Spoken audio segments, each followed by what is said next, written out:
At this moment we have digitized 2 fault traces, and let's assume we are happy with these traces and don't want to do anything else. Something you might want to do is also introduce a boundary surface at the base of this fault system.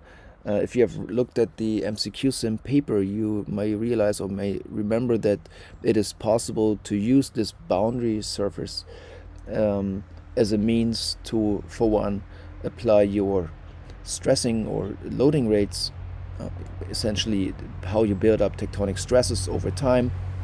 And you can also use it to approximate post-seismic deformation or relaxation, for that matter. So we might want to introduce this, and this can be done here on the right side of this GUI. Let's say we again can. This essentially, the setup works the same as it would for a fault. In one of the next GUIs, you will see this again.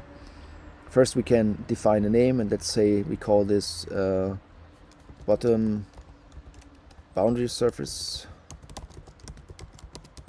Okay, and we now specify its values, and that specifies, that relates to the fault's orientation in space. So we already know that our fault system extends from, let's say, 0 to 400 and 0 to 400. And what you specify here, the easting and northing, is the top center position. And in that case, let's say our easting top center position would be, let's say, 0 in that case. The northing position might be 200. You will see in a second what this refers to. And also this is kilometers. Our depth, let's say, make that 20 kilometers at this moment, minus 20.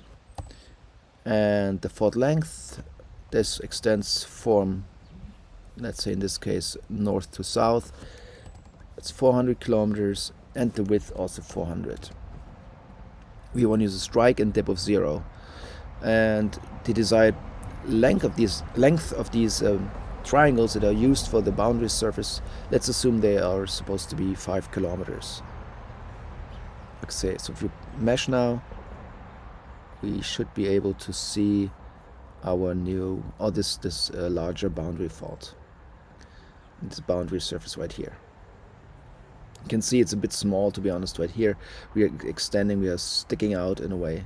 The actual faults that we're interested in are not fully covered by the boundary fault, which is not desirable. So in that case, we could just make it bigger. That would be one of the easiest options, of course. So we may want to shift this whole boundary surface more to the left, let's say. In this case, we change the easting position maybe to minus 50. The northing position, the 200, seems reasonable for me right now, but we can make the fault, in that case, wider.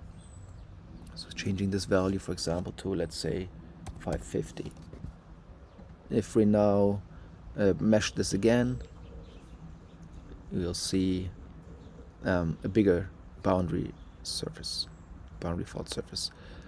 Something I haven't mentioned before is when you press this button, this plot mesh button, it uses some parameters. And for example, the figure number here, which relates to this figure number, but also the view angle. And if you want to have a map view right away, I believe it's 0 and 90, and then you would get the same kind of view as we have right now. Yes. Okay, so what else to note? We can see here for the number of fault elements you would use in our simulation, or that we have created with the mesh, and the number of boundary elements here. So if we would change the desired fault length, let's say, back to different values, and we rerun, you will see these values changing. And of course the mesh itself changes. Right down here you see what the approximated single element earthquake size would be in magnitude. So given this grid size for the fault itself that we want to run earthquake simulations on, you would have a minimum approximated single element earthquake size of magnitude 4. Okay.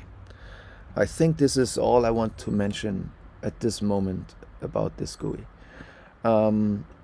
Yes, please let me know if you have additional questions, and I will try to answer them, or will answer them in follow-up videos to clarify things. Thank you.